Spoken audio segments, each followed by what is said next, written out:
Broadcasting from the Any Hour Services podcast studios, I'm your host, Mike Wilson. And on this episode of In the House, we're going to be talking about water softeners. Let's go.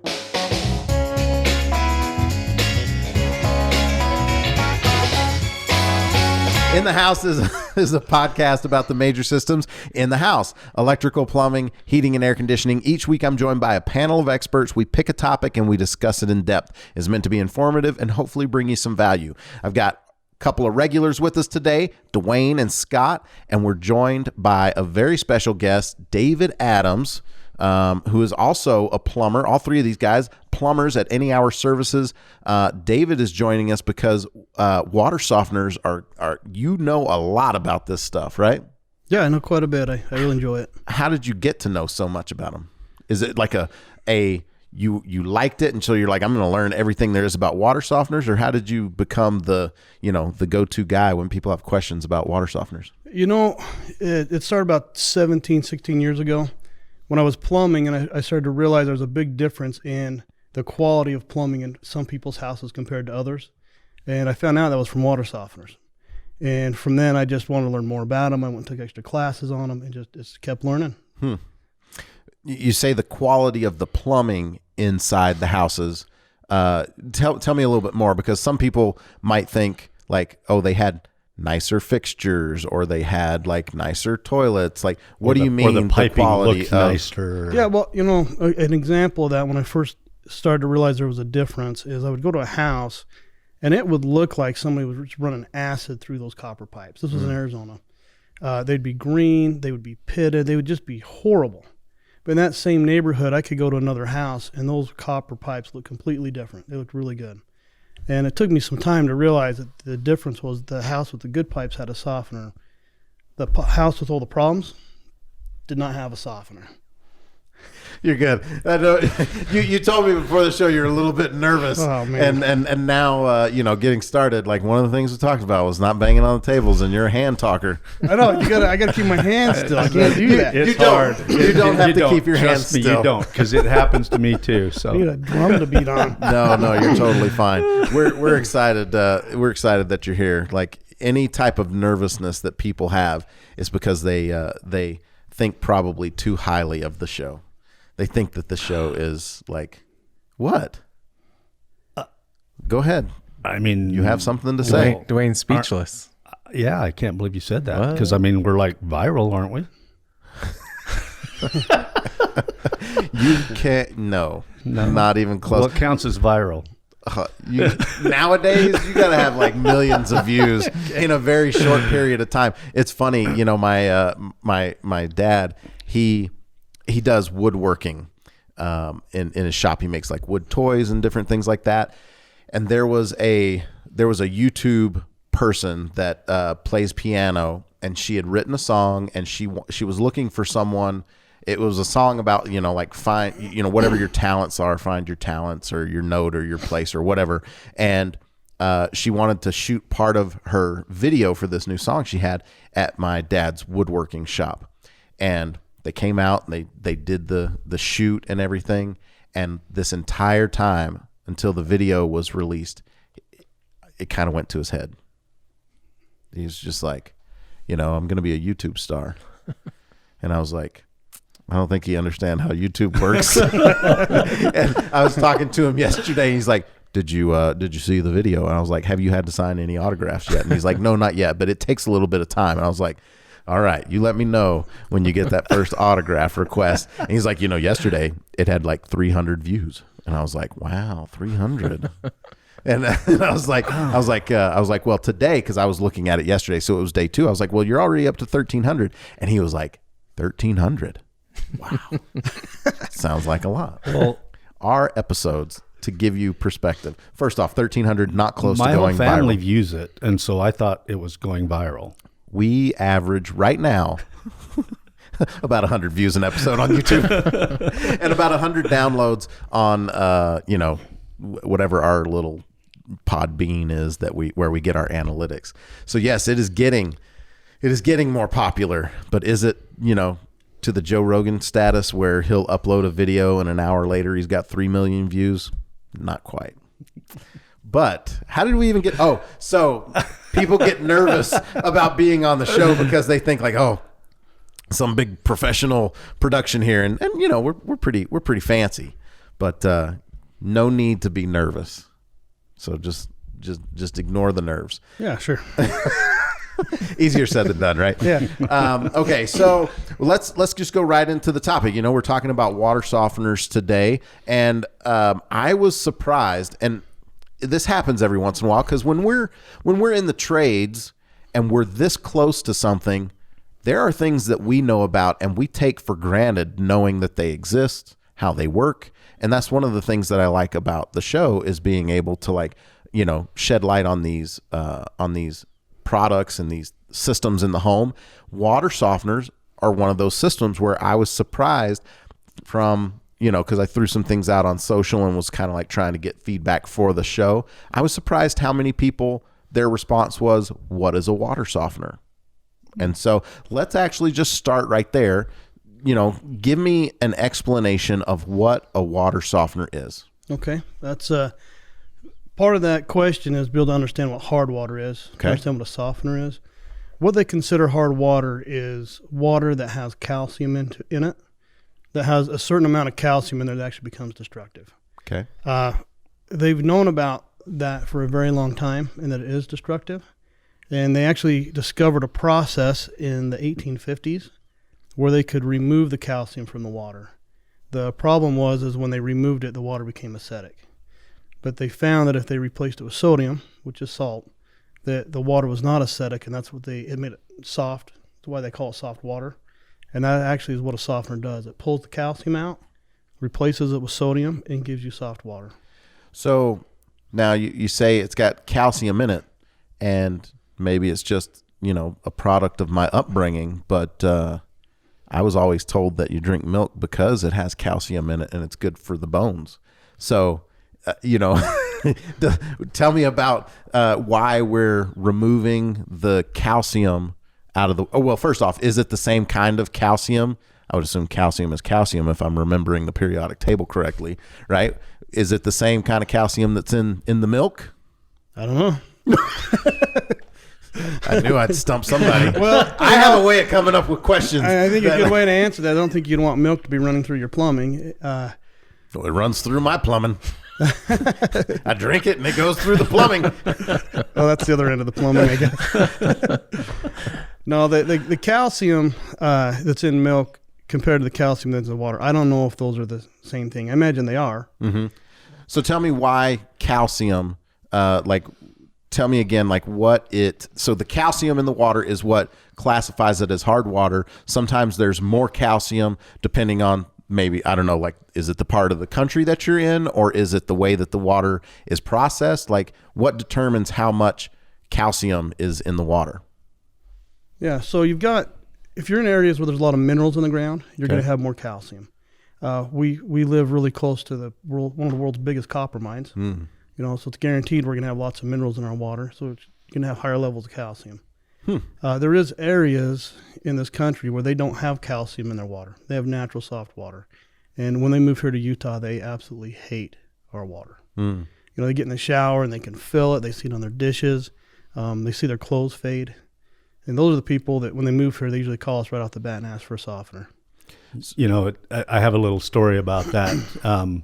My mom was from Portland, Oregon, and I grew up here in Utah, and we've got extremely hard water here, all up and down the Wasatch Front. We've got limestone mountains right behind us, and all the waters, all the aquifers trickle down through that, come down through that, and limestone's full of calcium and things, and so that's lime, and lime, yeah, it's great for margaritas. I don't know. I don't actually know either. I think the lime is a fruit, not the stone. Fruits are soft, and you just said stone. Geez. All right. Anyway, don't derail me, Mike. Come on. I have a job to do, and my job on plumbing episodes is to derail somebody. Distract Dwayne. It is Shark Week this week, but Did anyway. You brought it up. No. I didn't We're want to going go there. We're going there. No. Did you see the promos where Mike Tyson was going to fight a shark? Yes. With what these happened? little floaties. I don't know. I don't know either. I heard that he did it, though. I heard he fought a shark. All right. So I grew up here in Utah where the water was really, really hard. And whenever we would go to Portland, where my mom was from, I felt like I couldn't ever wash the soap off. And I had no idea why. I didn't understand. It was like I'd be in there until you get cold water. I was in the shower so long. In this old home that was built in the 40s, didn't have a very big water heater and stuff. But I never understood until I became a plumber and started learning about, oh, that's why, because Oregon, areas where they get lots and lots of rainfall, typically are soft water, naturally soft water. And so anyway, so there's a definite different feel of the soft water and things. And back on the, is calcium good for you? No, the water is absolutely great to drink. But the problem we run into is what it does to the plumbing. And that's what David was referring to at the beginning, was the fact that it was the fixtures and the way the plumbing looked and the piping and things. So no, calcium in the water is absolutely great. Minerals in the water. Yeah, and I think that might be something that trips a few people up, because, we do a really good job as a society of getting good, clean water for the most part to your home that you can drink, bathe in, cook with, do all of those things. But over time, as we've had that, in our homes, we start finding out that okay, well, that water just coming straight to the home does have extra things in it that aren't harmful to us, but that can be harmful to the fixtures and things in the plumbing system that will end up costing you more money down the line, because it causes you to have to, make repairs and things like that you wouldn't necessarily have to. Water treatment is a conversation for a whole nother, episode where we talk about other types of things. And so we're mainly talking about softeners right now. But you mentioned, David, something about the water being acidic. Remind me, is it because the calcium acts that way? Or tell me how it is, tell me again how it's bad having hard water and what that calcium and stuff does to your system. Yeah, so it's not the calcium that's acidic. It's when you pull the calcium out of the water, that water will become acidic. And gotcha. So back in the 1800s, when they figured that process out, they found out that by pulling the calcium out, it made the water more acidic. Yes. And then they had to figure out how to neutralize it, the pH, so it wasn't having that acidic quality to it, I guess. Yeah, and basically what happened is they had places where there was not calcium in the water, and the water would eat up the plumbing or whatever they had there. When they discovered soft water, what happened is actually found an area where the calcium was being removed in the ground naturally and being replaced with sodium. Gotcha. There was the right amount of sodium there. There was the right amount of stuff that we know as resin today that removed the calcium out and replaced it with the sodium.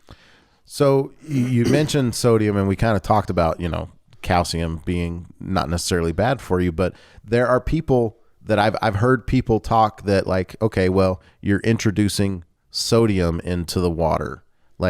Is that a bad thing? Is it enough sodium that if you got high blood pressure or, whatever that is, where you're not supposed to eat salt, is that an issue? That's actually a great question. I get that asked quite often.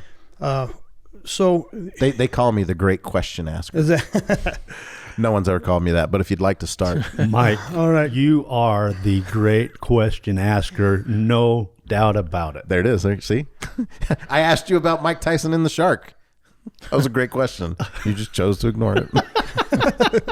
Okay, sorry, keep going. You get asked that question a lot. Yeah, so the old softeners used to pull the calcium out, but they would dump tons of sodium back into the water. And the way that process actually works is when you remove 1 grain of calcium, it takes 2 grains of sodium to replace that. The old ones would pull the calcium out, but you would get thousands of grains of sodium back in. And yeah, that is not good to be drinking that water. It was very, very salty. Today, with being able to have computer systems inside of these softeners, we can program them to how hard the water is. They watch your usage, and they get that sodium level a lot closer to where it needs to be. So it's not as salty as it used to be. One of the manufacturers that makes softeners, Clack, They told us that if you drink 1 gallon of soft water now, it's the same as eating 2 pieces of buttered toast. That's how much sodium's in it. And that's a whole gallon of water. So we've had hospitals have us put them in there now. You couldn't do that if you had all that salt in there. We put them in hotels. I've put them in restaurants. I've had some restaurants have us put it in there to improve their drinking water. There's a dairy actually up in Heber that had me put in a softener to improve their orange juice, their milk, and all the things that they make. So yeah, you can drink it as long as you've got your softener working correctly and you've got a good quality softener. And when you said the older softeners, can you give us an idea of, because there's different ages of people listening, old to Dwayne means something totally different than old to me. That was Dwayne's old joke. That was a jab. I'm used to it. I take it well. So tell me, like, how old are the ones where like they were getting more salt than they needed? Yeah, well, so there's kind of 2 parts to that question.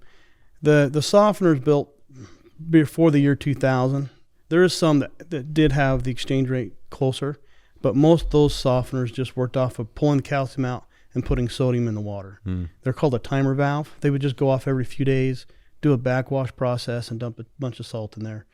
Around the year 2000 is when you start to find a lot more softeners that would actually be programmed to your water usage and to your water hardness, and they were able to replace that calcium without dumping all that sodium in. So when you start getting into the year 2000, and those softeners from then on started getting less salty, but they still do make those timer valves. Those are used on a low-end softener, and they will pull calcium out. They give you soft water, but they give you a ton of salty water. So unfortunately, you can still buy those today. It's better than having hard water, but that's not water you'd want to drink. Gotcha. I've heard, like you alluded to, like there are places around the country that don't necessarily have hard water, or that the hardness varies. And when we go to we're members of some trade organizations where, you talk to other plumbers around the country and things like that. It always feels like, and maybe it's just because I talk to the ones that have hard water, but everybody seems to be like, oh, we got hard water around our parts, and, water softeners are important things. So is it more common for people to have hard water, or is it 50-50? Like what determines, that hardness, and how does someone know if they have it? That's a really good question. When you look at, there's maps that you can Google. If you Googled hardness throughout the United States, there's maps that show the hard areas and soft areas and things like that. And that's all you'd have to Google, and it would pop up. I would probably say that 75% of the country is hard. That sounds about right. If you look at the maps and stuff, I mean, I think all the West is. I mean, almost all the West is hard. But when we talk about hard and soft water, hard water is considered anything over 5 grains, and we measure it in parts per million and grains, and that's how we determine it. But when you test the water, if it's 1 to 5, that's considered soft. Ideally, we like to be down at 0 or 1 is the goal, to consider it soft water. And then 5 to 9 is considered medium hard. 5 to 9 grains is medium hard. And then anything over 9 grains is extremely hard. And here along the Wasatch Front, we've got areas that tested 45 grains of hardness. I don't think we have anywhere that anybody's tested that's less than 11 here. Have you ever ran into any right aquifers? Here in the valley, you'll always be over that mark by quite a ways. There is some areas in Utah that are lower, but they're still hard water. Yeah, it's all still hard. The you talk about, bump the mic, you talk about the national thing, and oftentimes I'll call back to technical support back in Tennessee or whatever, and we're trying to troubleshoot something, and they'll ask, one of the questions they ask, well, how hard, what's the water hardness there where you're at? And if I say 45 grains, you can hear them just fall off the chair in the background going, what? Are you kidding me? And they have no idea how hard our water here is in the West. And so, but there is only one distinguishing thing, and anything over 9 grains is extremely hard and extremely abusive and corrosive and stuff like that. Yeah, well, I mean, David, you said a word that you used, like anything over that 9 grains is, what was the word you used? It's destructive. Destructive. But then you hear, okay, well, 9, it starts to be destructive, and then you hear 45. So like, Well, but part of that is it's like you flush the toilet and it breaks. the water hardness throughout the country. When Dwayne was talking about how hard our water is here, there's other places where softeners are mandatory when they build a house. And in those places, their water hardness is like 12 to 14. So that should give you a pretty good example of, here, we're lucky if we're getting somebody that's 20 grains, 21 grains of hardness. And we get areas that are 45, 55. And when you call a manufacturer, it just blows their mind how hard our water is. Does that is the hardness of the water that you're treating with a water softener, does that affect the lifespan of it? Like if you're trying to treat 14 grains of hardness versus 45 grains of hardness, does that shorten the lifespan of the water softener? Does that make sense? Yeah, that's a really good question. Water softener resin, if it's good quality, will generally last a very long time, no matter how hard the water is. The chlorine levels in the water are usually what determine how long that resin's going to last. Gotcha. So you've mentioned resin a couple times. Let's actually explain how does a water softener work? Okay, so you have resin that sits inside that water softener, and they're little teeny round BBs. Pretty good example of one in Utah. Our most common one's a 48,000 grain, which means there's 48,000 of those BBs in there. Now, when you say BBs, that makes ones. them sound bigger than they actually are, they're right? Very, very small. Okay. Yeah, they're teeny. I mean, you got 48,000 of these things sitting in a softener. Like, I mean, when I've looked at, like, it looks like large grains of sand. Like, I mean, they're like, especially when they come out and they're kind of like clumped together. Like they are very small. They're not small enough that you can't like distinguish that they're individual beads, but they are really small. David's a hunter, and so when we're thinking BBs, we're thinking those copper ones that we used to poke in and shoot your eye out, kind of. Is that not what a BB is? Well, BBs can be any different exactly size. They can be. If it can't fit in a BB gun, it's not a BB. Well, I mean, there are smaller BBs that go in shotgun shells and everything. Those are BBs? I always thought that was shot. Yeah. Anyway. No, you went there. Well, it is. It's shot, but they're BBs. I did. Right? Oh, okay, that's cool. I never realized that that shot was called a BB as well. But it makes sense. Anyway, from guns to We can stay on guns for a while. That's okay. Well, okay. So you've got these resin, these little bitty beads that are inside the water softener, and there's two. I think for most people, they think of like there's two parts to the water softener. You've got this thin, tall tube looking thing, and then you've got a shorter, fat, round thing that you put the salt and stuff in, right? Yeah. So you got the one that holds the salt is called the brine tank, and then that tubular, longer thing that's standing up. What's that part called? So that's your softener tank. That's the softener. That's the softener.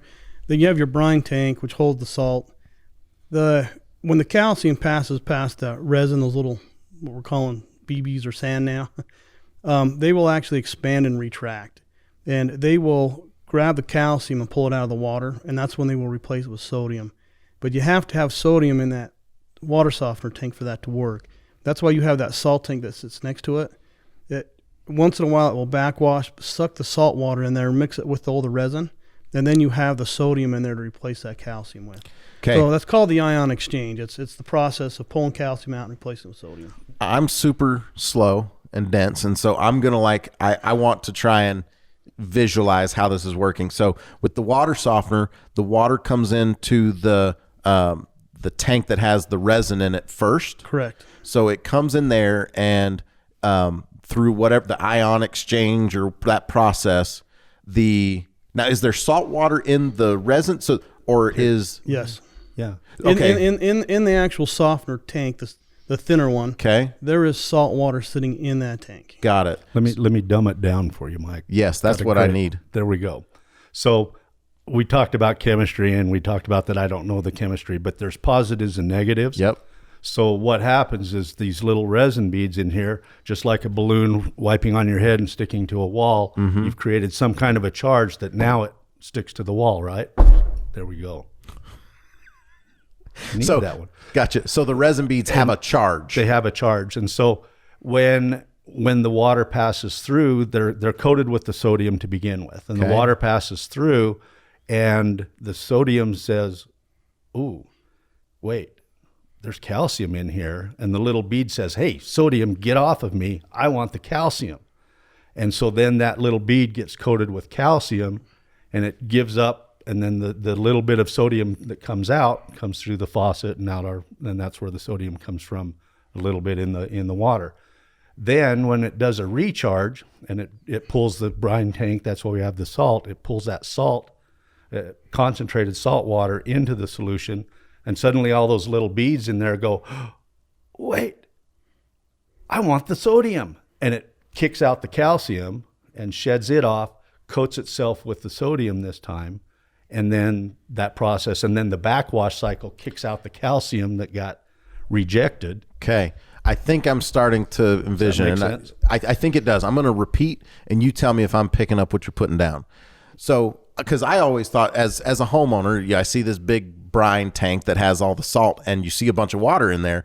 I wasn't quite sure like how the water flowed through it. So the water comes into the resin beads and exits from that spot, never goes through the brine tank. So as it goes through the resin beads, it's almost like the resin beads have, a coating on them that are sodium. And then as the water comes through, they start to get coated with calcium because it's pulling the calcium out of the water. Water goes through the house, and then the regeneration process, like if you hear it, like, I don't regenerate, where it like goes through, that is the softener, the thin softener tank pulling the brine water from the brine tank into those resin beads, and it's rinsing those resin beads and recoating them with sodium, recharging them, because we talked about the ion exchange. Okay, that makes That's correct. Is that right? That's exactly right. Okay, cool. So I'm glad the expert conferred. well, I really Sometimes I go down a path, Well, it's hard not to go Poindexter with this stuff real fast, Well, no, it's good. But I really am like I have had water softener questions for years, ever since I got one, because from a homeowner's perspective, it's like we trust that that it's softening the water because we can see the difference and things like that. But for me, I like to at least understand how it's working, and that's one of the reasons that I like the long format of this show, is because if there are other people out there that are like me that understand how it works, it doesn't necessarily mean that I'm going to all of a sudden be the water softener expert. But if I have someone come out to work on my water softener, or to repair it, or to give me a new one, or to sell me one, I at least understand how it works, and I can kind of see through the sales jargon that sometimes gets used. So I just was curious about how it works. That makes a whole lot of sense there. With those water softeners, you mentioned the average one is like 48,000 grains or something like that. Is that what you said? Yeah, in Utah, that's an average size softener. But then you were also talking about there's like computer ones that that read the softness of the water. So talk me through, for those that are listening that might be wondering, okay, I'm looking for a water softener. Kind of give us a crash course in like the different features and things that are available in those different water softeners. Does that make sense? Yeah. So it comes down to two different type of valve heads. There's a timer valve and a meter valve. Your timer valve does not have a computer in it. They will just go off every few days to make sure there's enough salt inside that softener. And that's where you get a lot of sodium. The meter valves are the ones that will have a computer chip in them that will you'll set that for how hard the water is. They will monitor how much water you're using. That knows after so many gallons that it has to pull sodium back into that tank to give you soft water. Great. So you have to test the water to find out how hard it is. Correct. To give that valve head the right number. Do people's sorry, we go all over the place, but that brings up a good question. Does hardness change? Yes. How often? Like, is it seasonal, like throughout the year, or is it like over, a couple of year period, maybe it gets different? Well, what affects that is the water sources that they're using. Mm-hmm. There is areas, and in most of Utah, it used to just stay the same all the time. But we're growing so much, and they're building houses, they're building businesses. They have to bring in more water. And so there is areas where the, the water goes up and down quite a bit. Bountiful, for an example, in North Salt Lake, they're building out there like crazy. They have a well that is just horrible. They even put it on their website. You can go on there, you can look at it. They don't use it all the time because it's full of calcium. It's got sand and all sorts of garbage in it. Sorry about that. Anyways, those areas, the water can go from 30 grains of hardness all the way up to 55. Wow. And the reason is because they don't want to use that well all year. They'll switch it back and forth. And when they do it, it affects the water dramatically. Woods Cross has some wells that are really bad, but those are all over the valley. Those are just some examples. Sure. Where I live, the water hardness stays pretty close to the same most of the time. And there's a lot of other areas that do. But you get into some of these areas where there's a lot of houses going in, it changes. Well, the reason I bring it up is because you mentioned that if it does change, and someone might think that, okay, it's got a computer in there that measures the hardness. It makes it sound like it's testing the hardness of the water as it's coming in, but that's not the case. So if you have it going, correct me if I'm wrong, if it's going from 30 to 55 and you put the softener in at 30 and it was tested at 30, you set it at 30, it isn't detecting that it jumped up to 50. That's correct, yeah. Okay. The best way to handle that is if you're in an area where you know what the water hardness is, you want to set it to the high. So there's going to be times a year where you've got it higher than it needs to be, but you will always have soft water. So how does someone know how hard their water is? If someone's listening and they're like, okay, I look at a little water chart that I Googled and it looks like I might be in an area, of hard water. How do they find out how hard their water is? Well, some of that comes from areas where it's jumping up and down.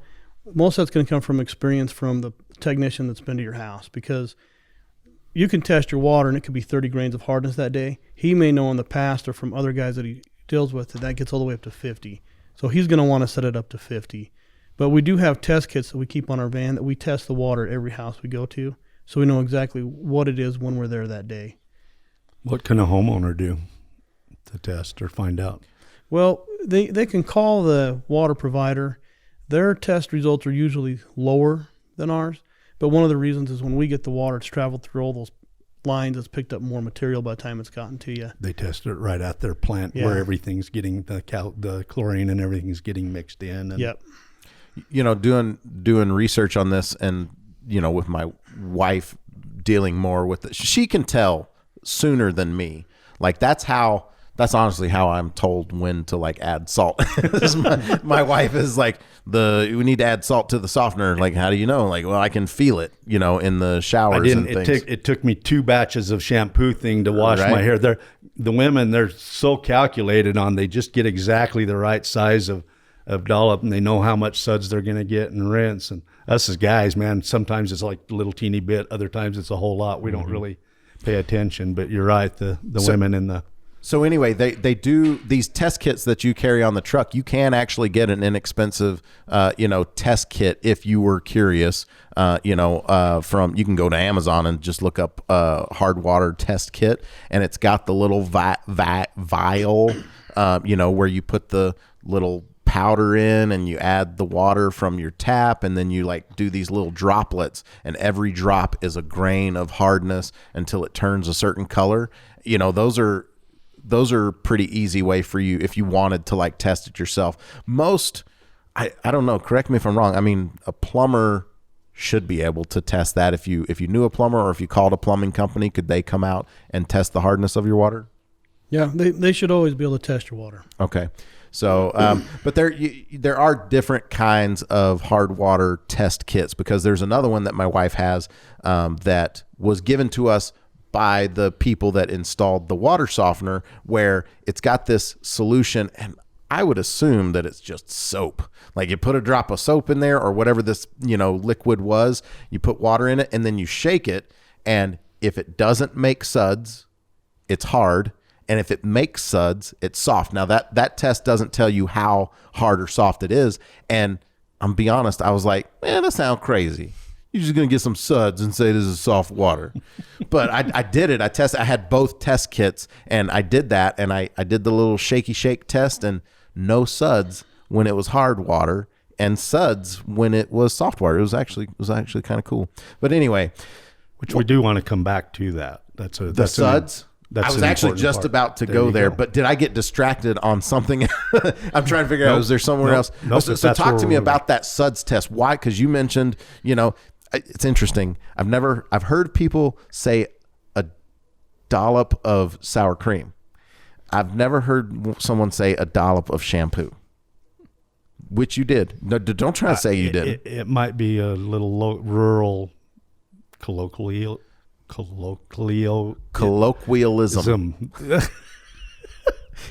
At least I can say rural. It's true. You can also say dollop. Or dollop. Is it dollop or dallop? Dollop. I remember a campaign, an advertising campaign for some sour cream, and maybe that's why I'm connecting a dollop of sour cream, because I had never said dollop of sour cream until I saw this commercial where they're like, oh, it's Daisy is the name of the sour cream. Anyway, I just thought it was funny. Okay. I noticed dollop. I don't know. I get distracted sometimes. We already established that. There's things that, that old people do maybe, and know. Maybe. Yeah. I don't know. I was tempted there to start talking about old things and ask your opinion on it, but I'm not. We're just going to talk about suds and why soft water sudses more, because that's one of the things. When I was sold a water softener, they said, oh, well, because like a typical salesperson, they're trying to justify, here's how much money you can save with one, because you're going to not have to use as much detergent and all of this other things. And that's not why I bought it, but tell me why it sudses more. Yeah. One of the reasons is half of what's in soap is there to soften the water. So when you have a softener in your house, you've just doubled your soap usage right there. Kind of. And so if you're got a softener and you're putting a lot more soap, or you're putting your regular soap on you're going to get a lot more of that soapy feeling. Like Dwayne kind of mentioned that earlier. And that's the same with the suds. You got a higher concentration of what's supposed to be in there, and you're shaking it. You're going to get a lot more suds out of that. Gotcha. So that's why they use that soap shake. And that test works. It just doesn't give you the test you need to program a softener. Yeah. But yeah, you're definitely going to have more soapy water when you use soap. Mm-hmm. But that's because you can use half the amount of soap. Gotcha. You can take your laundry after you have a softener, use half the amount of laundry soap you normally use, and your clothes are going to come out cleaner. That's the same with your dishes. Gotcha. Any other things about soap suds? Or testing? Are there test strips? I don't know. I don't know the answer to this. I haven't seen a test strip for hardness. I mean, there might be one. Most of the That's tests, more for pH, isn't it? Yeah, pH balance and things like Chlorine that. And chlorine tests. Most of the time, you're wanting to find if there's calcium in that water, not what the calcium levels are. So it kind of comes down to the soap shake test. We have a test kit where you actually find out how hard the water is. And there's other test kits out there, but that's basically the two that you're going to find. Gotcha. Yep. So, Austin and I we got our hands on this hard water tester where you could actually find out how hard your water was, because we've alluded to on a different episode that more than 5 is considered hard, and then that goes up from there. And Austin came back from his house. Tell us the story, because you seemed a little freaked out. How hard is the water supposed to be? Oh yeah, because I was like you guys have been saying, 9 was the hardest it said it was supposed to be. So I went home and I'm testing it. I'm dropping those little drops in. I'm dropping. It doesn't change. And so I have to refill the little vial, and I'm dropping. I have to refill that vial 3 times. I'm trying to remember when you guys were talking, it was 29 or even more maybe, hardness. And I was like, I'm dying. My skin's poisoned. I'm going to die. But it just is super hard compared to because it only goes to 9, like you guys were saying. So, so I guess that's one of the questions, is because someone asked on social, with the quality of the water, is when you add the soft, their question specifically was, the soft water, can that cause children to develop, skin irritations or like a rash or something like that? Can soft water do that? I've heard that soft water was better for the skin. So talk to me about the health aspect of it. Soft water generally prevents things like that. Eczema, but I have a son that has that, and calcium and chlorine can both make that quite a bit worse. So when you put a softener in a house where somebody's having problems with that, you remove that, and their skin's a lot better. And I have had people have me to their home specifically for that, and we've put them in, and it's made a big difference on them. I haven't had anybody ever have a skin rash from a softener. Gotcha. I don't know what would be the reason they would have that. They weren't claiming that soft water was causing it. I went on social media and was like, hey, we're going to be recording a podcast episode about softeners. I want your questions. And that was just one of the questions that they asked. There was a guy a while ago that he was having a lot of skin problems, and he kept blaming his water softener. And he'd had the technicians out from another company that put that in. He'd had some other plumbers out. And when I went out, I found out the problem was the softener wasn't working correctly. And that actually the hard water that was coming through his line that was causing a skin irritation. So a lot of times people will mix up what's actually causing their problem. And, they're going to blame the softener. But that's actually calcium that's causing the problem. Their softener's supposed to stop that from happening. Gotcha. So those minerals and that hardness in the water that gets on the skin can dry it out, can exacerbate or amplify eczema or skin issues, things like that. Is that right? Yeah. So I'm going to I guess this is a good segue to go into the questions, unless there's any other just generic things. Like, we got a lot of questions that came in from social, and I think we'll cover a lot more stuff if we just start kind of going through these questions. So first question that was asked, obviously, advantages of a softener. So we just talked about, for the skin, but we've talked about some of the dangers, or not dangers, but the effects of hard water. So let's talk about some of the advantages of a water softener. For me, one of the biggest advantages for your water softener is the longevity you're going to get in your plumbing system. If you don't have a water softener, you'll probably notice a lot of calcium buildup, or it'll be the white buildup around your faucets or on your shower door. It's really hard to clean. That's the calcium. And so you'll find that having soft water really reduces or eliminates that altogether. So that's a huge advantage of having a water softener. So water spots on your dishes, on your showers, especially if you have like a glass shower door that you can like see those show up, and then on the plumbing fixtures themselves. Is that what you were saying? Yeah, you'll see where the water comes out, or possibly on the handles themselves, you'll start seeing the white buildup, and it's really hard to clean. Inside your toilet is another area where you see a lot of buildup in calcium. That kind of white ring that gathers right around the. It seems like in the toilets, though, it's not as white as the white porcelain. So even though it's like a white buildup, it looks more like an off-white. Is that the same? Yeah. It can kind of change colors and get a little bit of a green or a brown color to it. Gotcha. And that's where you'll really see it in a toilet. Gotcha. And the really ugly part of that is that's what you do see. Like David mentioned in the beginning, a lot of what you don't see is what's inside your plumbing system that's really wreaking havoc. What's inside your water heater, what's inside your dishwasher, and the lines going in and out of those. And the piping. The piping themselves. Yeah, that's where you'll find major damage happening, is what you cannot see. Yeah. It's interesting that, you can install this one appliance, this water softener, and it can lengthen the life of so many other things in your home. Water heater, dishwasher, washing machine, not to mention the fixtures themselves, and it just helps the maintenance of all of the things in your home. Because one of the things that I've noticed with maintenance, with all the different systems and things in the house, one of the biggest things you can do that's a positive for maintenance is cleaning.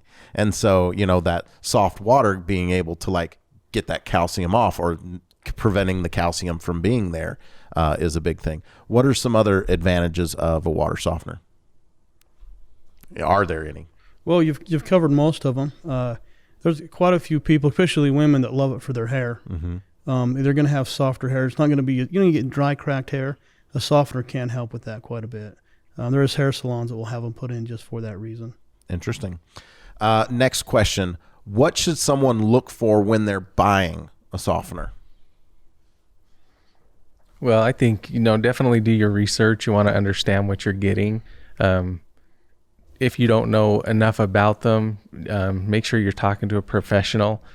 It needs to be sized properly. We talked about the amount of water that goes through that. You have to get the right salt exchange in that. And so if it's not sized properly, and then also understanding exactly what your water hardness is, those three things are crucial in making a decision. David also mentioned the computerized version versus the timered version. You'd want to try to stay away from the timered if you want it more efficient and really the better option for sure. Scott, where does sizing come into play, and how does that work? How important is that? Dwayne, wait, before you answer that, I just want to give props. That was the exact, that's where my mind was going question wise. Dude, I'm across from you. It just emanates. The great question asker, Mike. Now I can say people call me that. All right, sorry. So yeah, that was a good question. Go ahead, Scott. The size of the home and the amount of people that are in there, it really all comes down to how much water comes through your system. How much are you using? So even a family that has very few people in the home, if you use a lot of water, you're going to need a larger softener. So a family like mine, where we have lots of us there, we need a larger softener. The 48 is typically what I would install in my home for a larger family. But if there's just a couple of you in the home, it's possible you could go smaller, but it's really based on the amount of water that you're using. So the size of it is essentially how many beads you have in the water softener tube part, right? So it's not necessarily, so if you get one, go ahead. Yeah. So, and part of that sizing comes into play. The more beads that you have, the longer it is before it regenerates. They use a fair amount of water to regenerate in that cycle. They do use some water to do it. And if you buy too small of a softener or undersize it, that thing can still regenerate every 3 or 4 days to keep up with it. And then it's not wasting because it's part of the process, but they do use a bit of water in that process. And so if you can get a larger one, then it's going to regenerate less. One of the computer ones that we use, one of them will regenerate every 1,000 gallons, I think, is the smallest one, and then 1,500 gallons, and then 2,000. Yeah, and that's kind of determined by how hard the water is. Yeah, but the bigger it is, the less time it's going to have to regenerate, so you're going to have more soft water to keep up with your demand. That's also a savings cost. Yeah, you use less salt. That. Less salt, less water to regenerate. So if you have, how big size-wise, or how many thousands, of little bead resins, how big do they go? They get huge, massive. Sorry, for a residential application. For a home. This is in the house, not in the warehouse. Well, we have some big ones in some houses. Okay, tell me. Generally, a common size is usually 32,000 grains up to about 70,000. Okay. In Utah, because our water's so hard, the 32,000 grains have a really tough time keeping up with the usage. So here you're either going to be putting a 48 or a 70. We have had to put in bigger in areas where there's just a lot of people living in a house, a lot more plumbing, harder water. Those can be like 90,000 grains and 180,000 grain tanks. So if you have a home, let's say that you come out, you test the hardness, they size it, and they're like, hey, a 48,000 grain softener is going to work for you.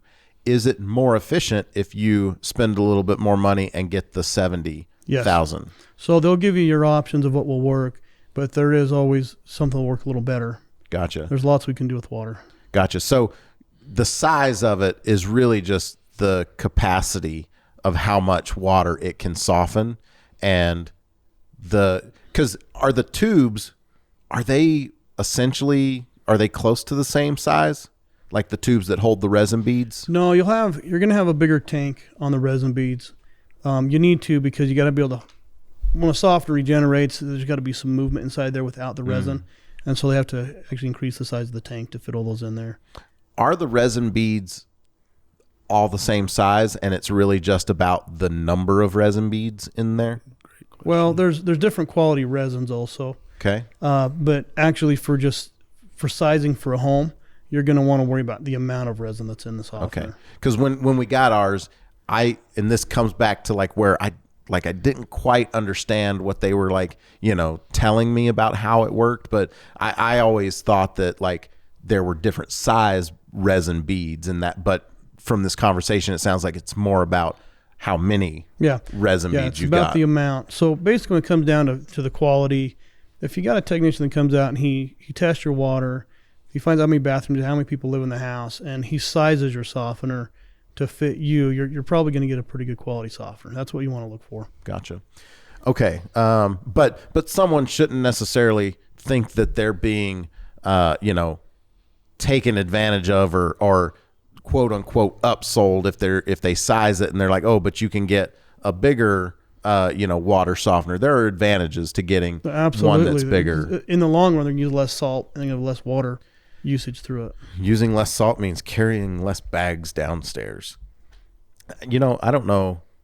When I get a new house, which hopefully will happen someday. I know my wife wants this to happen sooner than it probably will. But when it happens, I think I might go through the expense of moving the softener into the garage so that the salt can be unloaded from the truck and not hauled down the basement. Ugh, that's annoying. You do have to be careful here where we get so cold about all the plumbing that's out there. A lot of people will put the brine tank. You can put the salt tank in that garage and leave that softener down in the house. I mean, salt water's not going to freeze. Just run a little pipe up to it from the basement and things. And that doesn't make it like less efficient to just have the brine tank in the garage. But it is true also depending on what type of softener you're buying. Some won't allow that to happen.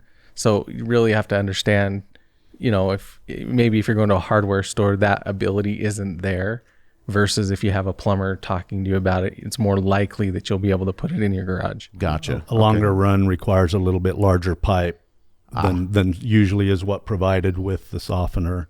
I see. Okay, cool.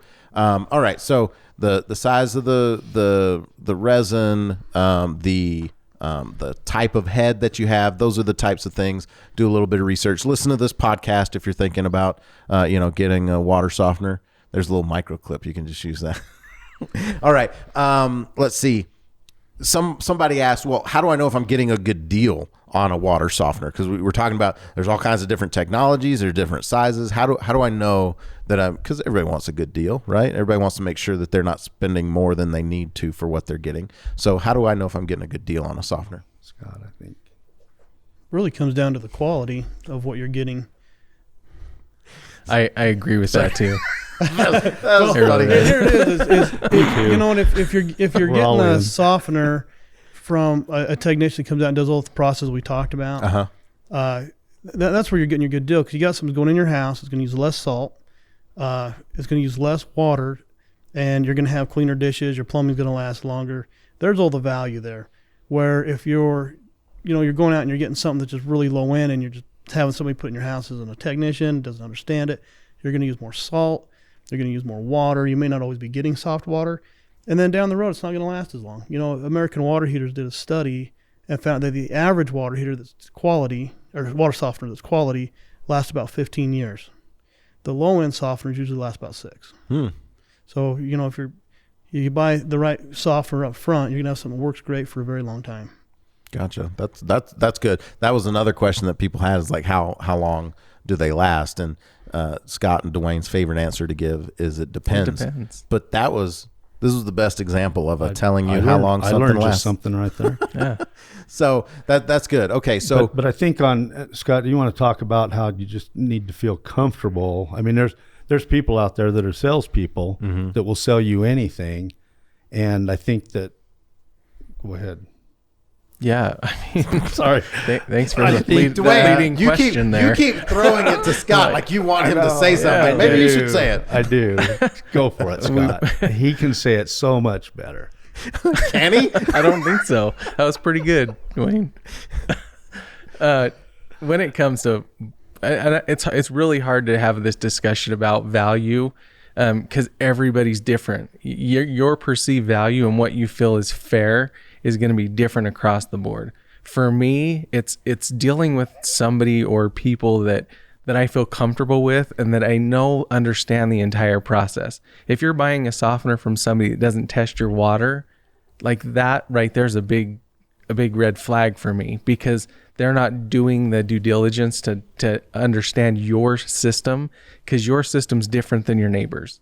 So perceived value is always a very complicated and difficult discussion, but for each and every person, make sure you're working with individuals or companies that you feel comfortable with. The price ranges are going to be all over the board, just like anything. Any vehicle you buy, prices are all over the place. But when you feel comfortable about your purchase, it's usually based on your experience and the people that you're working with. So that's what I would suggest. Make sure your experience is good, and make sure that the company that you're working is doing the due diligence to get you the right options so that you can make a good decision. It's going to be an investment. You alluded to this earlier, Mike, that it's an investment, but what are you saving in the long run? Your water heater, your dishwasher, all of your fixtures. It's one of the greatest investments you can have for your plumbing system in your home. So there you go. Hopefully that answered it the way you wanted it, Dwayne. What did I say? Nobody could say it better than that. He said it well. He did. He just it was just funny the way you kept trying to get him to say it. You're like Scott, I think you can explain it. Scott, I know this don't is you want to in say something more? Scott, this is inside of you. I know it's waiting to come out. My wife's laughing right now, thinking, well, I do the same thing to him. So does brand make a difference? I mean, I couldn't even tell you what brand of softener I have down in my basement right now, and I can't think of, even when I try, I can't think of a brand of water softener. So does brand make a difference? Actually, I guess I can think of one, because there's a company that's done pretty good branding of their softener, but like I can't think of any other. So does brand make a difference? So what happens is you'll take a manufacturer will make a softener, and then several companies will buy it from, and they'll put their own name on it. And so not necessarily is the brand name, if depending on which company's putting it, is what's important, is who manufactured it, where did it come from. Gotcha. That's what you really want to look into. So you want to know the manufacturer. Yeah, ask them who made the valve head. That's one of the most important parts of your softener. Is it important who made it or how it works? Well, if who made it how, I mean, they're going to make it work correctly, right? Okay, well then what manufacturer should they be looking for? Well, there's several out there. I particularly like Clack quite a bit. They make a really good quality water softener. Okay, but people aren't going to be able to find a Clack softener because everybody's private labeling them. That's where it's good, because if you're able to ask your technician, hey, what valve head is this? If he's answering you what valve head it is, you know that right off the bat, you're probably getting something good in your home, because he already understands the softener. I mean, they can have all sorts of names on it, but the technicians generally know who the manufacturer is. Yeah, who's building that softener. Gotcha. And by that, he's talking about the actual computerized head and the gears and the motion and the process that all goes through, because a tank is a tank. Yeah, I mean, that's just the top part that the pipes are coming in, right? Right. Okay. Let's see. Are there... We talked about different levels of softness. Actually, I guess, are there, like, can you talk about 5 being hard? Yeah, like you get to 0 is like neutral, but can you go like too soft? Like, are there different levels of softness? So one thing with that terminology is you cannot actually over soften water, because you can't. It's impossible, because the process is removing calcium and exchanging it for sodium. That is going to happen at a certain amount of time, no matter how high you have your softener set for. Let's say it's 21 grains of hardness. You're going to pull out 21 grains of calcium and replace it with sodium. That's soft water. Anything you're getting beyond that could be salty water. So Got it. There's a big difference. You can't over soften, but you can over salt. Yes, that's correct. Okay. And that's what those timer valves do, the ones we were talking about earlier. As long as you're setting that to how hard your water is, that is what you want. You don't want to go less than that, because you're defeating the purpose of your softener. And then with over softening too, so say 20 is good, well, maybe 55 is better. then all you're doing is just wasting a bunch of product. That's correct. You're not making the machine itself or the appliance itself be as efficient as it can be. Are you like there's a tester to determine how hard the water is, but is there a way that, like, because for the little test that you shake and it changes colors and it's got the little dropper thing, you know, once it turns purple or blue, I don't know which way it goes, but like once it turns blue, that means that it's soft. But is the test of it too salty? Like, if you can taste salt in the water, it's too salty, or like, is there some other measurement? Does that make sense? Yeah. So once the softener is installed and you have it working, you can use like the test kits we use will tell us if we've got soft water there. Generally, if you're getting a really strong salty taste, there's something else going on besides the problem with it. There's probably not a problem with the softener, maybe a problem somewhere else in your plumbing that's causing that once the softener's in. For example, if it's running through a filter like through a refrigerator, instead of having calcium stuck in there, which you're used to tasting, you're going to start getting sodium stuck in there, and then you're going to start tasting the salt. So the ice might taste different. Yeah. So, well, the way you do that is you remove the filter from the refrigerator, and you'll actually get cleaner ice and better ice. But if you leave that filter in there, you're going to get more salt in that water. I ran a line from my RO system to my ice maker, which I like because the the ice is clear and it's like tastes good, or I guess doesn't taste. Yeah. So, all right.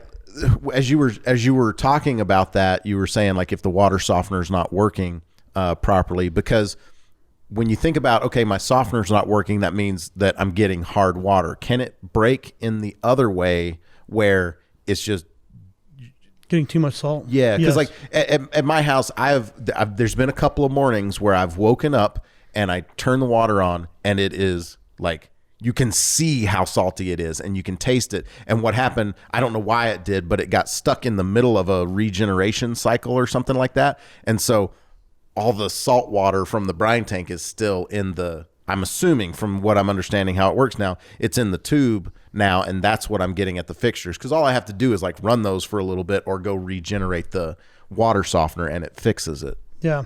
So most water softeners are preset to backwash at 2 o'clock in the morning, because that gives it time to backwash, and then most people aren't using water there for a few hours after for it to settle. If you're using water earlier, you can get that sodium and that settlement. I'm not waking up at 3 o'clock in the morning. Yeah, well, it is possible that your softener went off a little later. Got it. So there's times where power can go out in the middle of the night. If it's by chance it's on the one day that your softener is regenerating and the power goes out, it can't tell it to stop. Yeah, it's just going to keep regenerating. And it's just one of those things that happens. When the power comes back on, it will finish through the process and finish what it's supposed to do. So if that's happening at my place, it could be that it is not necessarily like it didn't necessarily stop in the middle of a regeneration cycle. You were saying something about it has to settle. Yes. So it could be that it hadn't settled, and so I'm getting saltier water off the top. Yeah. Is that? Yeah, because basically you've just taken a bunch of calcium that was stuck in that softener and removed it from your water. You've replaced it with a bunch of sodium and a bunch of salt. That thing's been fluffing all that resin in there, and all that sodium is mixed up in there, and it has to settle. And if it hasn't settled yet and you turn on your taps, you will get it through the tap a little bit. Got it. So we had a couple of questions about a tankless water softening system. And, you know, I've heard some things on the radio where someone was like, you know, there's saltless softeners, and like, talk to me about some of the different products that people are like is there a tankless water softener system? So what that may entail is people are probably wondering if there's systems that don't require salt. Okay. And there is systems on the market where they claim they don't use salt. They do change the water, but they do not soften the water. Those are not water softeners. They can remove chlorine, they can clean the water a little bit, but they will not remove calcium. And that's what our problem is here in Utah, is the calcium. And you can get a softener that will do all that, remove chlorine, make the water cleaner, plus soften it. But if you're not using sodium, you cannot soften water. It's impossible. We often can confuse water softeners with water conditioners. And so what David's talking about is that actual process of the ion exchange is softening, and there's only softeners can do that. So I heard somebody, and I don't know the technology or whatever, but like someone saying that they could accomplish this with citrus of some kind. So what they do is they use citrus to try to break down the calcium. It doesn't pull the calcium down to a softening level, but citrus acid is not good for your plumbing. That's bad for it eats galvanized and brass fittings. It'll actually put holes in them. Really? And yeah. Copper. And copper. Yeah, that's definitely a product you want to stay away from if they're using that. So the negative effects they're trying to remove from the calcium, they're just introducing, other problems. Okay, well, that's good to know. When they installed my water softener, the entire house was plumbed with soft water except at the kitchen tap, and they kept the cold side hard. Why do they do that? Like, they told me that, like, if you want to water your plants or do something like that, because they said that you can't or you shouldn't water a plant with soft water. Okay. Like, talk to me about that. So, yeah, they do that because we're pulling the minerals out of the water, and plants do better with minerals. So if you have hard water at your kitchen tap and you're using that to water your house plants, they're going to do a little bit better. Now, with the systems that we have now, we're talking about how they're metered and they have the computer in them. People can water their grass with that. They water plants with it, and they do just fine. But there is some plants that they won't live with soft water. It will kill them. There's not a lot of them, but there is some. So if you guys were to come to my house and, like, I was replacing my water softener, would you do every fixture cold and hot? Like, would I have soft water on the cold tap of my kitchen, or would you still recommend not putting not putting soft water at the cold tap in the kitchen? So you can have it at that kitchen tap. It's really going to come up to what you want to do. If you have a lot of house plants in your house and you already have hard water on the cold side of your kitchen, I would recommend leaving it that way. If we came into a house and they wanted a softener, they didn't want all the sheetrock removed and a whole bunch of things done that we would have to make that cold side hard in the kitchen, there's no problem with just having it on soft water. Now that I'm thinking about it, I wonder if they didn't do any of my cold fixtures, because I've got a mana block downstairs and like the kitchen line is going into that thing. So that could bring up a question that somebody would have is, you don't want your softener to only be on the hot side and not on the cold side. You don't want that. No, you need to have it on both, because your washing machine, if you're using warm water, it's mixing. It is mixing, and you don't make your hard side soft. You actually make your soft side hard, and so you're losing your soft water when that happens. Wait, what? So if you have I'm using my hands. No. I'm trying. I'm trying to explain with my hands. We're on the. No. It wasn't your hands. I'm trying to. What are we making instead of making the hot? So hot and hard and hard and hot. What happens? You've got soft water coming in on your hot side. Yes, if you have. Okay, so let me just set this up so that I'm understanding, and if anyone else that was listening was confused. So, in a situation where you only have the hot side of your water system soft. Yes. Okay, now continue. Okay, so you have soft water coming through that hot side. Yes. And now you have hard water coming through the cold side of your plumbing. They meet together to give you your warm water. What happens when they meet is it takes that hard water and it mixes with that soft water and it makes it hard. So your hot water would actually become hard. Gotcha. Coming out of that mixed with the soft water. So you lose all your effects of it. Your clothes won't come out as bright. You're going to have to use more soap because you're back to hard water. The only thing you're protecting with that is your water heater. It will help your water heater and your dishwasher. Sure. But if you're still going to have spots on your shower because that calcium, you don't have still soft water at your shower anymore. Doesn't help your toilet. I am going to go test every cold side in my house now.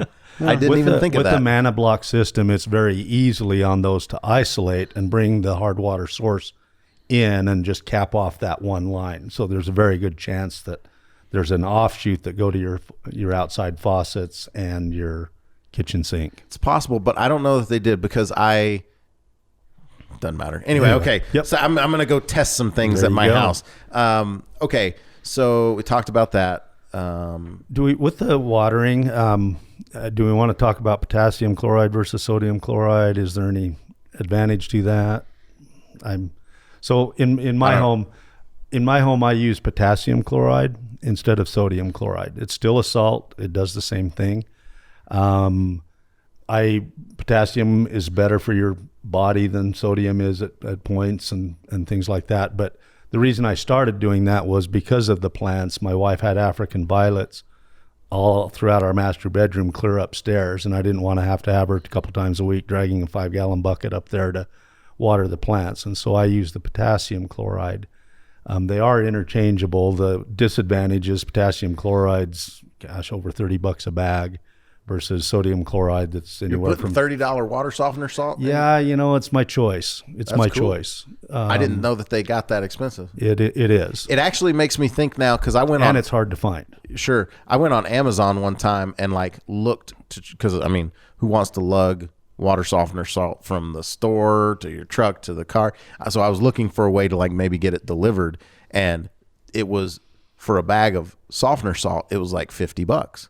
And I was like, so maybe I was looking at the fancy salt, but I just assumed it was like a $4 bag, and it was just really expensive shipping. Really? I don't know. Well, shipping might have been added on that for sure. Yeah. Anyway, okay. So, you went into the salt side of it. So let's talk about the different, I didn't even know that there were different kinds of salt that you could use. Are there just those two? Well, the potassium that Dwayne's talking about, that back when all softeners is were potassium like what you get when you eat bananas? Yes, potatoes, bananas. Sorry. So you're going to be hungry by the end of this. Oh, I'm always hungry. And yeah, when we get up talking about food. All right, sorry. So you were talking about putting bananas in your softener. Yeah, banana softeners. Bananas are soft. It makes it. Is it the potassium that makes them soft? Absolutely. Here we had to go. Is that true? No. Oh. Sorry. Okay. I don't think about the banana softener. All right. So potassium in your softener. Back when all softeners were timer valves, and so you're getting loads and loads of sodium in your system, potassium they did find was better to use than salt. The disadvantage was the fact that it's so expensive. We have it now to where that exchange rate's a lot closer. So like we talked about, there's not as much salt going through your system like it used to. So it's not as big of a deal as it used to be. But potassium is easier on plants, and it is a little better for your body if you want to go the route of potassium. So when the question I had that I've had for years, because I keep getting different opinions on this, that when I think about the different kinds of salt, I'm thinking pellets versus crystals or crushed, salt. Tell me what. So the pellets is something they take and they refine. It's pretty clean.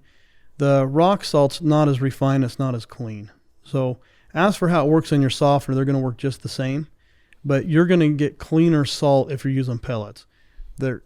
We live close to Great Salt Lake. Some of that salt they skim off the Great Salt Lake. That's not in the pellets. That's been cleaned. The rock salt, you can dump it in the grains, you can dump it in your softener and sometimes get a bag that smells like the Great Salt Lake, which is pretty horrible. And if you're using pellets, there's a less likely chance of that happening. The softener is going to clean it through, but over time, your softener brine tank will still cleaner if you stay cleaner longer if you use the brine tank pellets. Sorry. Gotcha. So pellets are going to be cleaner salt. Now, if you use the crystals that aren't as refined, that aren't as clean, are the impurities and the dirt or whatever that might be in that salt, is that going to hurt your softener? Is it going to shorten the life of it? Not at all. And it's not going to, most of that's going to stay right there in that brine tank. And wash down the drain. Yeah, you're not going to get that in your home. What I see solar salt, and that's a legitimate question. I don't know. But I see, when you go to the big box stores or whatever, you see 3 different types of salt. And you've got the granules, which is the cheap bag, the $3 to $4 a bag. You seem to have a $5 to $6 a bag, and then there's a $7 to $9 a bag that's labeled solar salt. Well, I've never been able to find out what the difference is between those two. Most salt is 40 bags when you go to the hardware store, or 40 pounds a bag. If you go buy it from a plumbing outfit, it's usually be 50-pound bags. That's going to take up the price. But I don't know what the difference is between the solar and the... And it could be just a brand name label. Sure. I mean, and it could be just, hey, we're branding I've this. seen that solar salt that you're talking about. And this is our brand, and maybe they just market it as being a higher priced Cadillac or BMW or something. So See, old school Cadillac, that's not the thing. Sorry. I know what you mean though. When you like, maybe I'm at that in between age. Your dad. Maybe. So from pellets versus crystals doesn't matter. I mean, like it doesn't. It still does the job. Yes. And the only thing is that impurities, and so you get a more refined, cleaner salt. So if it doesn't matter as far as the job that it does, and the impurities don't hurt the softener, and they're cheaper, like, could you just use that, or do you recommend pellets? So I recommend the pellets. Okay. And the reason is because sometimes people have that, they open that salt tank and it just smells like the Great Salt Lake and about blows them over. If they're using the pellets, there's less chance of that happening. Gotcha. We also run into something called salt bridging. Mm-hmm. And Didn't you want me to talk about that? yes. Thank you. That was a great, Scott, you're a great question asker. There's something there's something called bridging. For those that are not like that didn't see, I was wondering what you were doing with the. For those that couldn't hear what I was doing, Dwayne had these like hand I'm motions, making bridge sounds with my hands, and I couldn't figure out what it under was the that you were table. doing. All right, He sorry. wanted me to talk again. Yeah, Scott, you probably can explain this very well. Yeah, I'm really good at bridging. Bridging the gap. Yes. Let's bridge the gap of that. There's something called bridging where the salt almost creates like an ice sheet. You know, when ice freezes over, you have the thick layer. Salt will do a similar thing where it actually makes a bridge, and the water that is needed to draw that into the softener is below that, and so you're not even getting salt movement. So that's why pellets are better. They're heavier. They seem to last longer. I've tried both in my home. The pellets seem to last a little bit longer than the granulars. So those are the couple of reasons. It's funny that you bring up smell, because when my first softener was put in, that plumber seemed to think that the crystals were better, and his reasoning was because, and to your point about like the pellets last longer, he was saying that the crystals will dissolve better, that they'll like more salt will get into the water, more surface area. Yeah, but one thing that I noticed was it always smelled really bad. And then when our next softener was put in, the guy in the brine tank, there's like this little thing that has a chemical that like drips down into it, and he said that would like help with the smell. And so anyway, I don't know. But about that time I switched to pellets. And so it did help with the smell, but now I can't tell if it was it really doesn't matter. But you know, for our homeowners that are there, if you've got a softener and you go down and you're not using 1 to 2 bags a month, and that level's never dropping, and you notice that there's an issue, there very well could be a salt bridge. It doesn't mean your softener's broken down. Could just mean a matter of getting a broom handle down in there and kind of chipping it down and watching the whole thing fall down, so that the water solution in the bottom of the brine tank comes in contact with the salt. So this is kind of going to lead me into my next batch of questions. The salt bridge was a really good segue in there. First one, how low can you let the salt get? Like, because I mean, obviously there's a lot of people that forget to add salt to it, or you wait until you're feeling the hard water effects. Like, does it hurt the softener if you let the salt run out or let it get too low? It won't hurt the softener, but you will start getting hard water back through your system. But it doesn't hurt the function.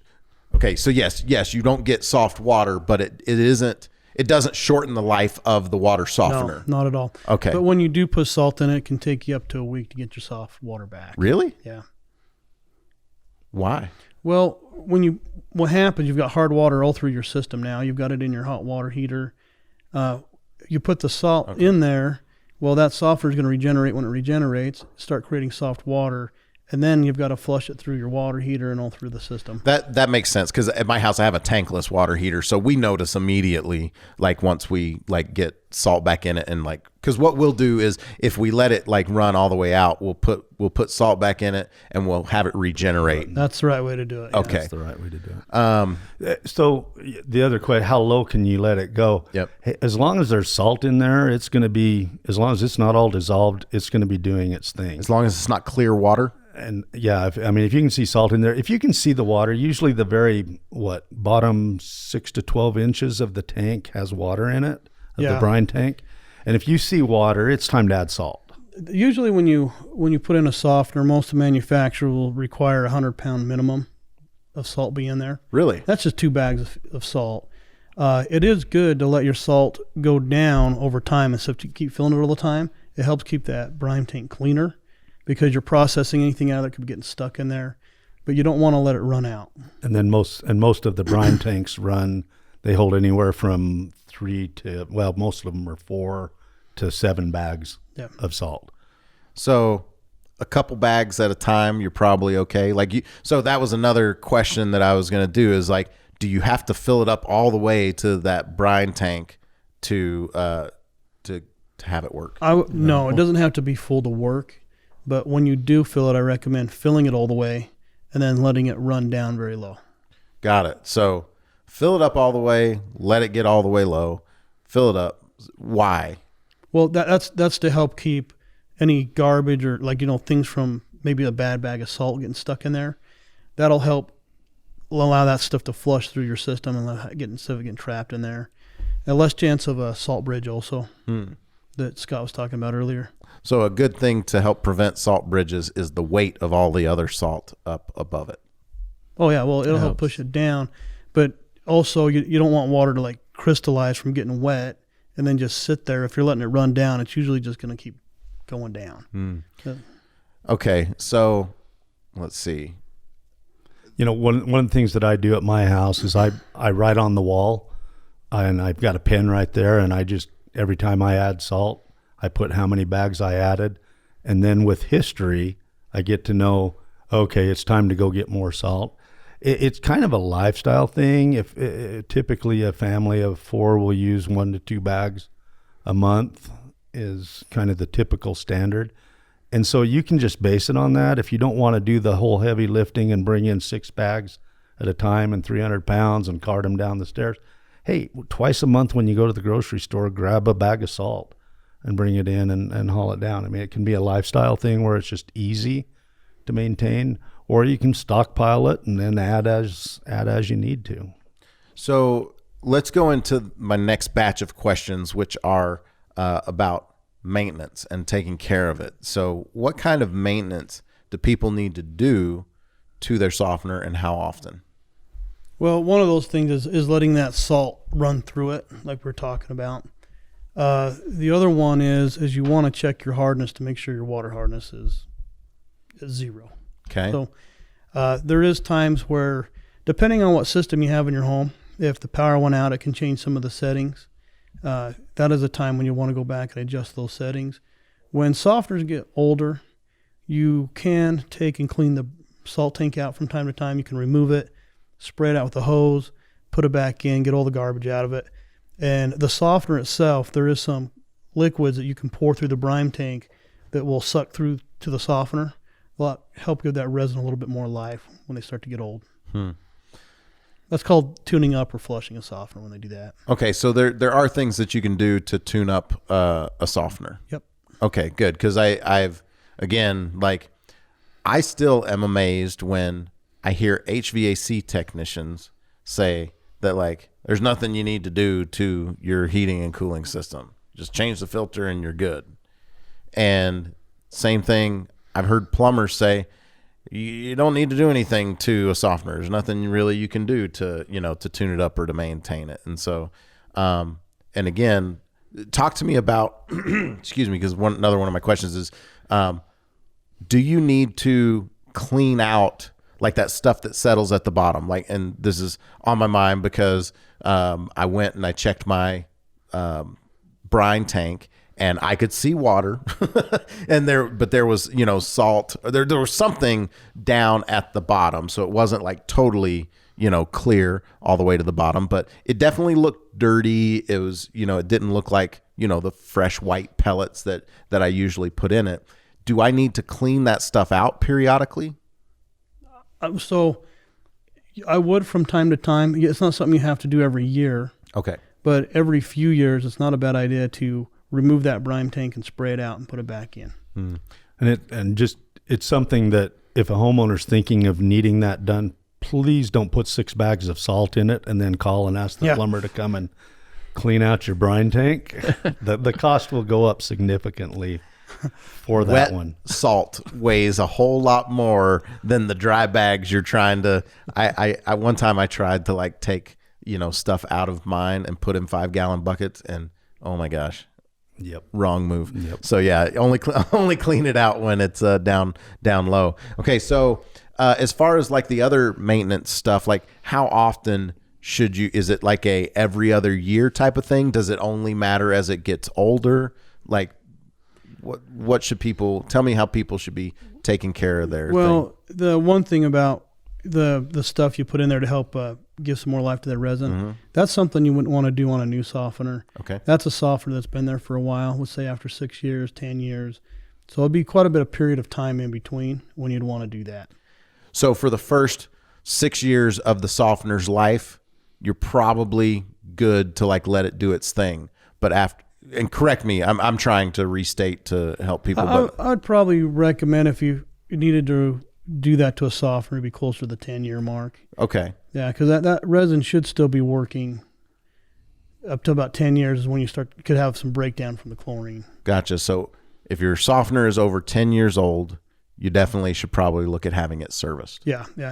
If it's something that is still working and you're going to be able to keep in your house, that's when you'd want to look into doing a tune-up on it. Gotcha. And then once it hits that 10-year mark and you put this resin rejuvenation fluid in through it, do you then need to do that every couple of years? Like, or once you do it, is it like, oh, cool, I'm good for another 10 years? Generally, when we do that, it's because we know that the softener's time is coming to an end. And so we'll do it. And then if somebody wants to do it a couple years later, they can. But you're going to start getting close to the 15-year mark. And that's when you'd want to look into replacing it. And depending on the brand, you'd want to replace it at 10 years unless you've got a pretty good softener in there. Gotcha. You can add, and is your rejuvenation adding more, taking out the old resin beads and putting in new resin beads? No, that can be done. That would be a rebuild. Then that can be done. Yep. Is it less expensive to like just get a new one, or is that? Well, it takes quite a bit to rebuild a softener fully, and so your prices are going to be pretty close to the same as replacing one, and essentially you're rebuilding something where a lot of parts on it are still old. So replacing it would be better. Okay. So my last batch of questions have to do with repairing them, and so talk to me about the parts that fail on a softener. So one of the most common parts that fail on a softener is the float in the brine tank. The float in the brine tank. Real quick before you explain what that is. Now, I notice in my brine tank, and I don't know if every brine tank is this way, but you've got the big brine tank, and then when I open mine up, there's a tube over on the side. Like 4 inches round. That tube's called the well. That's the well. Yes.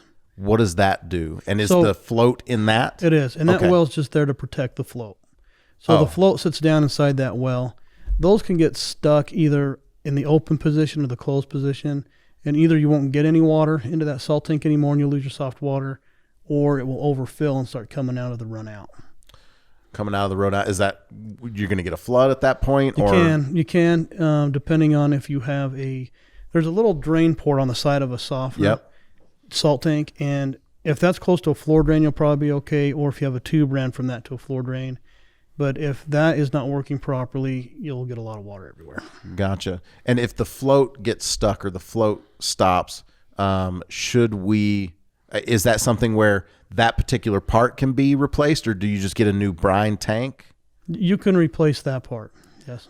Are brine tanks, I'm assuming since all the work is done in the part that's got the beads, can the brine tank be switched out? Yeah. Without having to. Let me tell you my experience with when I've gone on calls where that float's been bad and it's been stuck, and it's usually on a softener that's been there for quite a while. And you go out there with the homeowner, you lift the lid off, and you get that smell from all those years of bad bags of salt, dirt in there. Sometimes they'll see a spider floating around in there that's, they let the lid off and it's snuck in there. Those people usually want to just replace the whole brine tank. Sure. Yeah, and we can do that. And it's a brand new, clean tank. It'll work great on that softener. But we can just clean the tank and replace the float. Gotcha. Okay. Other parts that fail besides what's like the next most common thing? Well, if the resin starts to get depleted, that's going to be farther down the road. That one is generally where people try to do repairs on softeners and they just don't work. They can't figure out why it doesn't work. It's because there's not enough resin in there anymore to give you soft water. The valve heads that sit on top, sometimes those will have a problem and you'll have to adjust those. The float and the valve head is usually most of the repairs that we do on a softener. Float and valve head. Yep. Brine tanks that crack, is that from like putting too much salt in them? They just get old and brittle. Like my in-laws had one where the brine tank cracked on the bottom and it was leaking out. What causes that? Well, the type of plastic they used when they manufactured it, there is different quality brine tanks for sure. Gotcha. But I have had somewhere I went to and it was cracked and leaking, and when we moved it, we found it when it was installed, it was set on like on a nail. Oh, It really? was set on a bolt, and it just weakened and it finally just cracked and broke the whole thing. So yeah, when they're put in, if they're sitting on something, they can break. Gotcha. And I can tell you from experience at my in-laws' house, just emptying the brine tank and putting duct tape over that crack, it worked for a little bit. Maybe. I'm not saying that that's what I did. 10 minutes. Okay. Man, Austin, I know you, we talked about a lot of stuff. Did you have any other questions that you didn't get answered? Man, I feel like one other thing to bring up. Do it. There are jurisdictions, David, I'd like to see if we can talk about this, that are saying you can't dump saltwater brine down our sewer systems because we can't take care of it and things. And it's kind of a common thing in different parts of the countries and stuff that the water departments are saying we can't handle all this salt water, therefore you can't put soft waters in. And David, I know, has a really good answer because he's trained us on this one too. Okay. Yeah, that could actually answer quite a few questions talking about that. So one of those places that has happened is in cities in California. They said you cannot put a softener in because we don't want the salt water going down through the sewer. There is companies that make systems that do not require salt, that don't soften water, that we talked about, that said, hey, they don't even allow softeners in California anymore. That's not because the softeners don't work. They know they're better, but they backwash at 2 o'clock in the morning. And if you take a city where you've got millions of people with softeners that go off at 2 o'clock in the morning, it overwhelmed the city sewer systems. They couldn't process that water fast enough. So that's why those areas did not That's allow. like halftime at the Super Bowl. Yeah, When everybody goes to the bathroom. Yeah, at 2 o'clock But they in the can morning. plan on that one, And Yeah, so it came down to what they were able to process through their sewer system. Huh. So that's the only reason they've ever actually not allowed them to flush it through. Do we have any of those restrictions here in Utah? No. You Okay. can put a softener anywhere in Utah. the other difference is now too, these softeners now are so much more efficient than the ones even 15 years ago, 20 years ago with the time clocks that were constantly going. They used more water to regenerate and everything else. And so they're actually a pretty good product. Now the jurisdictions may not understand that part of it again, or don't want to understand that part of it. But that is a question that our listeners are going to have and run into. And even when you Google and things, Scott talked about having a professional come out, and I mean, you spent some time Googling and looking, and your mind turns to mush because there's so much out there that this guy says this and this guy says that, and salt, no salt, and there's just so much untruth out there that, well, not untruth, but there's so many conflicting opinions that it is very, very hard for a typical homeowner or a typical person that's not been trained and in the industry to really be able to get what's right. What is truth? Because it's, oh my gosh. And Austin, I'm sure you ran into that too, when you were looking things up. It's all over the board. But, if you can get a professional out there that knows some of these things and can help guide you in a good direction and help you understand what it is and how it works and answer the questions, that's by far the best way. Well, I know this was a long episode, but there's so much value packed into this particular episode, so much information. And so if you listened to this thing from from the start to the end, kudos. But is there anything else any other stones we want to leave unturned, or however that saying goes? I don't know. But anything else you want to say about water softeners? Dwayne, is there anything else I want to say? Am I good? Let me call your wife and ask her. She'll tell you. So, David, I know coming into this, you were a little nervous. Oh, yeah. You didn't seem that way. For an episode about soft water, we came pretty hard with this one. Yep. Boom. Oh, yeah. I've actually been waiting to say that for a little bit. That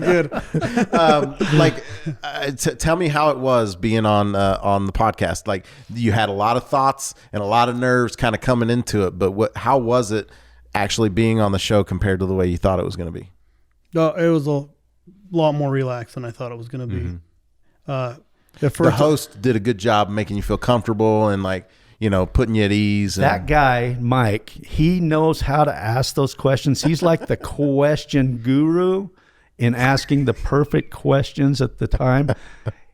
And he just knows how to put the right amount of dollop on those questions. Yeah, way to bring all that. The dollop relaxed me quite a bit. Sitting here dreaming about Mike Tyson fighting a shark helped too. Yeah, there you go. Well, come back anytime, man. It was a great episode. You brought a lot to the table there. Thanks for having me. That's the show. I'd like to thank my guests, Dwayne, Scott, especially David, for being here. We'll be back next Tuesday with a new episode of In the House. If you'd like to know more about Any Hour Services, visit anyhourservices.com. I've been your hope. I've been your hope. I've been your hope. I've been your host, Mike Wilson. Thanks for listening. See ya.